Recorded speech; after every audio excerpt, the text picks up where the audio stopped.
सुदेश जी अपने बेटे बहू से नाराज होकर अपनी बेटी प्रियांशी के घर आ गई।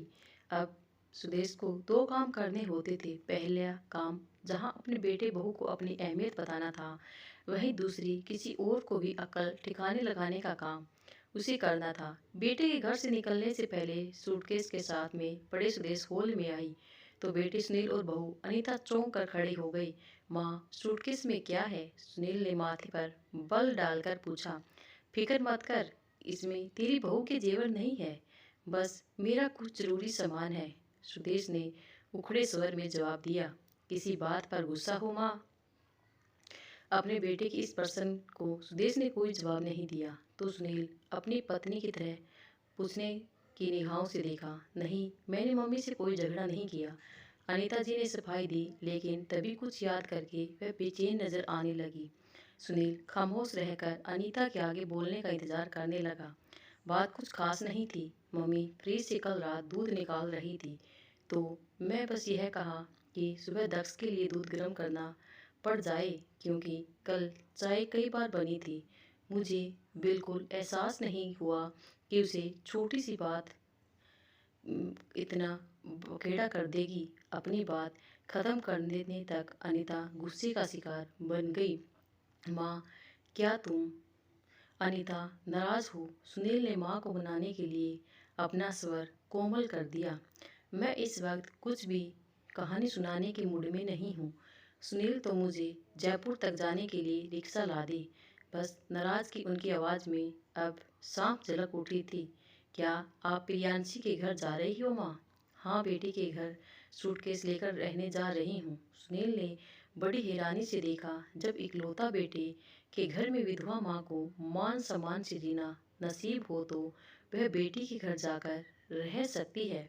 सुदेश ने जिद्दी की कि तुम गुस्सा थूक दो माँ, लेकिन सुदेश नहीं मानी और माँ, मैं अनीता को डांटूंगा नहीं बेटा, मेरे सब्र का बांध अब टूट चुका है। मैं किसी भी हाल में नहीं रहूंगी। माँ, कुछ और बात है क्या जो तुम्हें परेशान और दुखी कर रही है? अरे, एक दो नहीं बल्कि 10 बातें हैं। सुदेश अचानक फूट पड़ी। मैं तेरे घर की इज्जतदार बुजुर्ग सदस्य नहीं बल्कि आया बनकर रह गई हूँ। मेरा स्वास्थ्य अच्छा है तो इसका मतलब यह नहीं कि तुम दाई भी हटा दो, मुझे दक्ष की आया बनकर रहना पड़े। दिन भर पार्टियों में चले जाओ। तुम दोनों के पास मुझसे ढंग से बातें करने का वक्त नहीं है। उसे शाम मेरे पेट में दर्द था तो तुम डॉक्टर के पास भी मुझे नहीं ले गया। माँ, तुम्हें बस एसिडिटी थी, गोली खाकर ठीक भी हो गई थी। अरे, अगर दिल का दौरा पड़ने का दर्द होता तो तेरी डाइजिन क्या करती? तुम दोनों के लिए अपना आराम, अपनी मौज मस्ती मेरे सुख दुख का ध्यान रखने से कहीं ज़्यादा महत्वपूर्ण है। मेरी तुम दोनों को बेचारे दक्ष की भी फिक्र नहीं। अरे बच्चे की सारी जिम्मेदारियां दादी पर डालने वाले तुम जैसे लापरवाह माता पिता शायद ही दूसरे होंगे। देश ने बेझिझक उन्हें खड़ी खड़ी सुना दी। मम्मी, हम इतने बुरे नहीं हैं जितने आप बता रही हो। मुझे लगता है कि आज आप छोटी सी बात का पहाड़ बनाने पर तुली हुई हो। तो सुदेश ने बुरा सा मुंह बनाकर कहा, अच्छे हो या बुरे, अब अपनी दृष्टि तुम दोनों ही संभालो। पहले मैं आया का इंतजाम कर लूँ, फिर आप चले जाना। नहीं, जब तक आया ना मिले तुम ऑफिस से छुट्टी ले लेना। दक्ष खेल कर लौट आया तो मुझे जाते देख कर रोएगा। चल रिक्शा कर दे मुझे। सुदेश ने सूटकेस सुनील को पकड़ा कर और अजीब से अकड़ के साथ बाहर की तरफ चल पड़ी। पता नहीं माँ को क्या हो गया। यह जिद इतनी की है कि अब किसी की कोई भी बात नहीं सुनेगी। बड़बड़ाता हुआ सुनील सूटकेस उठाकर अपनी माँ के पीछे चल पड़ा। परेशान अनीता को नई आया का इंतजाम करने के लिए अपनी पड़ोसियों की मदद चाहिए थी। वह उनके घरों के फ़ोन नंबर याद करते हुए फ़ोन की तरफ बढ़ चली। करीब 1 घंटे बाद सुदेश अपने दामाद कुलदीप के घर पहुंचकर बैठी हुई थी। अपनी बेटी प्रियांशी और कुलदीप को पूछने पर उन्होंने वही सब दुखड़े उनको सुना दिए जो कुछ देर पहले अपने बेटे बहू के सुनाए थे। आप कहाँ खुश नहीं है, इसका कभी एहसास नहीं हुआ? मुझे सारी बातें सुनकर दामाद कुलदीप ने आश्चर्य व्यक्त किया। अपने दिल के जख्म जल्दी से किसी को दिखाना मेरी आदत नहीं है। कुलदीप, जब पानी सर के ऊपर आ हो गया तभी सूटकेस लेकर निकली हूँ। बोलते बोलते सुदेश का गला रुक गया। मम्मी, यह भी आपका ही घर है, आप जब तक दिल करे यहाँ रहे। प्रदीप और खुशी नानी का साथ पाकर बहुत खुश होंगे। कुलदीप ने मुस्कुराते हुए अपने घर में रुकने का आदेश दे दिया। यहाँ बेटी के घर में रुकना पड़े मुझे अच्छा। माँ, बेकार की बातें मत करो, प्रियांशी ने प्यार से सुदेश को डांट दिया। बेटा बेटी में जो अंतर करने का समय अब नहीं रहा। जब तक मैं उस नालायक सुनील की अक्ल ठिकाने न लगा दूं, तब तक तुम आराम से यहाँ रहो। बेटी, आराम करने के चक्कर में फंसकर ही तो मैं अपनी यह हालत कराई है। अब आराम नहीं, मैं काम करूँगी, सुदेश ने दृढ़ आवाज़ में कहा। माँ की इच्छा जाहिर की। मम्मी, इस उम्र में क्या काम करोगी आप, और काम करने के झंझट में क्यों फंसना चाहती हो। कुलदीप परेशान नजर आने लगा। कम मैं वही करूँगी जो मुझे आता है। सुदेश बेहद गंभीर हो उठी। जब प्रियांशी के पापा इस दुनिया से चले गए तभी 10 और सुनील 5 साल के थे। मैं ससुराल में नहीं रही क्योंकि मुझे विधवा की उस संयुक्त परिवार में नौकरानी जैसी हैसियत थी। अपने आत्मसम्मान को बचाए रखने के लिए मैं ससुराल को छोड़कर दिन में गोलगप्पे बनाती और रात को कपड़े सिलती। आज फिर मैं सम्मान से जीना चाहती हूँ। अपने बेटे बहू के सामने हाथ नहीं फैलाऊंगी। कल सुबह प्रियांशी मुझे लेकर स्नेहा के पास चलेगी। यह है स्नेहा, कौन है। कुलदीप ने उत्सुकता से, स्नेहा मेरी बहुत पुरानी दोस्त है, उसने गोलगप्पे बनाने का लघु उद्योग कायम कर रखा है, वह मुझे भी काम देगी। अगर रहने का इंतजाम भी उसने कर दिया तो मैं यहाँ नहीं रहूँगी। माँ, तुम ये रहोगी। प्रियांशी ने उन्हें अपनी बात पूरी नहीं करने दी और प्यार भरी बात से बोली। जिस घर में तुम्हारा बेटा बहू ठाठ से रह रहे हैं वह घर आज भी तुम्हारे नाम है। अगर बेघर होकर किसी को धक्के खाने की जरूरत नहीं है। तुम नहीं भी होगे तो इतना गुस्सा मत कर बेटी। माँ, तुमने कभी अपने दर्द की तरह पहले जरा सा इशारा किया होता तो अब तक मैंने सुनील और अनीता की होश ठिकाने लगा दी होती। नहीं, रहने दो बेटी, अब मैं काम करना शुरू करके आत्मनिर्भर हो जाऊंगी तो सब ठीक हो जाएगा। मुझे तुम पर गर्व है। माँ, सुदेश के गले लगकर प्रियांशी अपने पति को बताया। मुझे यह समय याद है जब माँ अपना सुख चैन भूलकर दिन रात मेहनत करती थी।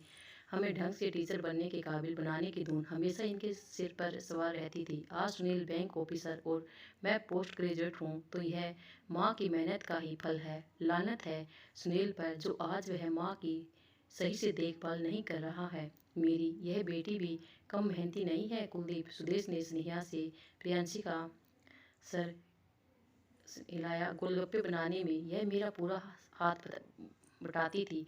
पढ़ने में हमेशा अच्छी रही। मेरा पूरा वक्त ना होता तो ज़रूरी डॉक्टर बनती। मेरी बेटी, आप दोनों बैठ कर बातें करो। मैं ज़रा एक दोस्त का आप दोनों बैठ कर बातें करो। मुझे एक काम याद आ गया। मैं वहाँ काम करने जा रहा हूँ। मम्मी, आप यहाँ रुकने में ज़रा सी भी शर्मिंदगी महसूस ना करें। सुनील और अनीता को मैं समझाऊंगा तो सब ठीक हो जाएगा। कुलदीप उनके बीच से उठकर अपने कमरे में चला गया। कुछ देर बाद में तैयार होकर बाहर चला गया। उसके बदन से आ रही सेंट की खुशबू को प्रियांशी ने तो नहीं पर सुदेश ने जरूर नोट किया। कौन सा जरूरी काम के लिए गया है कुलदीप, सुदेश ने प्रियांशी से पूछा। मुझे पता नहीं, प्रियांशी ने लापरवाह में जवाब दिया। बेटी, पति कहाँ जाता है और क्या करता है, हर जानकारी समझदार पत्नी को रखनी चाहिए। माँ, 2 बच्चों को संभालने में मैं इतनी बिजी रहती हूँ कि इन बातों के लिए फुर्सत ही नहीं मिलती। अपने लिए वक्त निकालना कर सवर कर रहा कर। उससे समय वहाँ से बचाकर कुलदीप को खुश करने के लिए लगाएगी तो उससे अच्छा लगेगा। मैं जैसी हूँ उन्हें बहुत पसंद हूँ। माँ, तो फिक्र ना करो। और वह बताओ कि क्या कल सुबह तुम सचमुच स्नेहा आंटी के पास काम मांगने जाओगी। अपनी आंखों में चिंता के भाव लाकर प्रियांशी ने विषय परिवर्तन कर दिया था। देश स्नेहा काम पर जाने के लिए अपने फैसले पर जमी रही। उनके इस फैसले का प्रियांशी ने स्वागत किया। रात को सुनील और अनीता ने सुदेश से फ़ोन पर बात करनी चाहिए पर उसने बात नहीं की। प्रियांशी ने दोनों को खूब डांटा। अनीता ने उसकी डांट खामोश रहकर सुनी पर सुनील ने इतना जरूर कहा, माँ ने कभी पहले शिकायत का एक शब्द भी मुंह से निकाला होता तो मैं ज़रूर कार्रवाई करता। मुझे सपना तो नहीं आने वाला था कि वह घर में दुखी और परेशानी के साथ रह रही है। उन्हें घर छोड़ने से पहले मुझसे बात करनी चाहिए थी। प्रियांशी ने जब इस बारे में माँ से सवाल किया तो वह नींद आने की बात कर सोने चली गई। उनके सोने का इंतजाम उसी के कमरे में किया गया था। उन दोनों बच्चों ने नाना नानी नानी से पहले एक कहानी सुनी और फिर लिपटकर सो गई। सुदेश को दक्ष बहुत याद कर रहा था। इस कारण मैं काफ़ी देर से सो नहीं सकी। अगले दिन बच्चों को स्कूल और कुलदीप ऑफिस भेजने के बाद प्रियांशी माँ के साथ स्नेहा से मिलने जाने के लिए घर से निकली थी। स्नेहा का कुटीर उद्योग बड़ा बढ़िया चल रहा था। घर की पहली मंजिल पर बने बड़े हॉल में 20-25 औरतें गोलगप्पे बनाने के काम में व्यस्त थी। वह सुदेश के साथ बड़े प्यार से मिली। पहले उन्होंने पुराने वक्त यादें ताज़ा की। चाय नाश्ते के बाद सुदेश ने उन्हें अपने आने का मकसद बताया तो वह पहले तो चौंकी और फिर गहरी सांस छोड़कर मुस्कुराने लगी। अगर दिल करे तो अपनी परेशानियों की चर्चा करके अपना मन जरूर हल्का कर लेना चाहिए। सुदेश, कभी तुम मेरा सहारा बनी थी और आज फिर तुम्हारा साथ पाकर मैं खुश हूँ। मेरा दायां हाथ बनकर तुम चाहो तो आज से ही काम की देखभाल में हाथ बटाओ। अपनी सहेली की आवाज़ सुनकर सुदेश की पलकें नम हो गई। सुदेश और प्रियांशी बाहर गोलगप्पे बनाने का काम किया। उन दोनों की कुशलता जल्दी ही लौट आई। बहुत मज़ा आ रहा था दोनों को काम करने में। कब लंच का समय हो गया उन्हें पता ही नहीं चला। प्रियांशी घर लौट गई क्योंकि बच्चों के स्कूल से लौटने का समय हो रहा था। सुदेश को स्नेहा ने अपने साथ खाना खिलाया। सुदेश शाम को घर लौटी तो बहुत प्रसन्न थी। कुलदीप को उन्होंने अपने उसी दिन के अनुभव बड़े जोश के साथ सुनाए। रात को 10 बजे के करीब सुनील और अनीता दक्ष को साथ लेकर वहां आ पहुंचे। उनको देखकर प्रियांशी का पारा 7वें आसमान पर चढ़ गया। बड़ी कठिनाई से कुलदीप और सुदेश ने उसके गुस्से को शांत कर पाए। चुप होते होते ही प्रियांशी ने अपने भाई और भाभी को खूब खरी खोटी सुना दी थी। माँ, आप घर चलो। इस उम्र में और हमारी होते हुए तुम्हें काम करने की क्या जरूरत है? दुनिया की नज़रों में हर में शर्मिंदा करके तुम्हें क्या मिलेगा? सुनील ने आहट स्वर में प्रश्न किया। मैं इस बारे में कुछ नहीं कहना सुनना चाहती हूँ। तुम लोग चाय पियो, तब तक मैं बातें कर लो। सुदेश ने अपने 6 वर्षीय पोते को गोद में उठाया और हॉल से उठकर बच्चों के कमरे में चली गई। उसी रात सुनील और अनीता सुदेश को साथ ना ला पाई। लौटते समय दोनों का मूड बहुत ऑफ था। मम्मी अभी गुस्से में है, कुछ दिनों के बाद उन्हें समझा बुझाकर हम भेज देंगे। कुलदीप ने उन्हें विश्वास दिलाया। उन्हें गोलगप्पे बनाने के काम पर जाने से भी रोको। जीजा जी, सुनील ने प्रार्थना की, जो इस बात को सुनेगा पर हम हंसेंगे। सुनील, मेहनत में ईमानदारी से किए जाने वाले काम पर मूर्ख लोग ही हंसते हैं। माँ ने यही काम करके हमें पाला था। कभी जाकर देखने की स्नेहा आंटी के यहाँ काम करने वाली औरतों के चेहरे पर स्वाभिमान और खुशी की कैसी चमक मौजूद रहती है। थोड़े से समय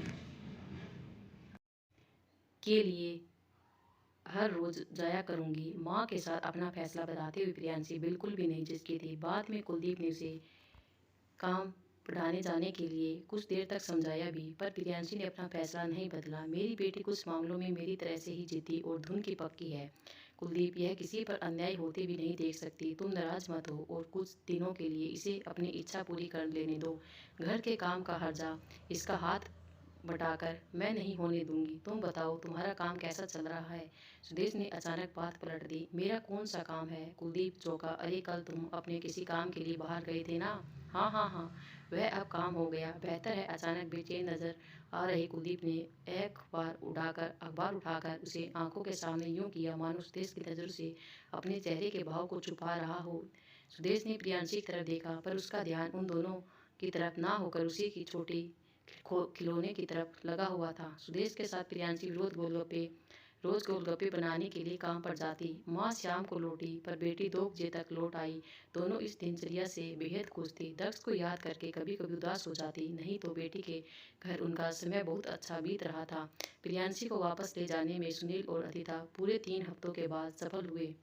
आया की देखभाल दक्ष के लिए अच्छी नहीं है मम्मी, वह चिड़चिड़ा और कमजोर होता जा रहा है। सर घर पर उसकी आपकी मौजूदगी में बिखर सा गया है। मैं हाथ जोड़कर प्रार्थना करती हूँ, अपनी सारी गलतियाँ सुधारने का वादा करती हूँ। बस आप घर चलिए प्लीज़, हाथ जोड़कर यूँ विनती कर रही हूँ। बहू को सुदेश ने अपनी छाती से लगाया और घर लौटने का राजी हो गई। प्रियांशी ने पहले ही यह सुनिश्चित करवा दिया कि घर में झाड़ू पोछा और बर्तन करने वाली आया रहेगी। वह तो आया हो को भी आगे के लिए रखना चाहती थी, पर इसके लिए सुदेश की तैयार नहीं हुई। मैं जानती थी कि आज मुझे लौटना पड़ेगा, इसलिए मैं स्नेहा से 20 दिन की अपनी पगार ले आई थी। अब हम सब पहले बाजार चलेंगे, तुम सबको अपने पैसों से मैं तोहफे दूंगी और उपहार भी। सुदेश की इस घोषणा को सुनकर बच्चों ने तालियां बजाई और खुशी से मुस्कुरा उठे। सुदेश ने हर एक को उसके मनपसंद चीज़ बाजार में खिलवाई भी और फिर सभी खुशी से घर चले गए। दोस्तों, ये वीडियो कैसी लगी कमेंट करके ज़रूर बताना और हमारे चैनल को लाइक और सब्सक्राइब ज़रूर करना। धन्यवाद।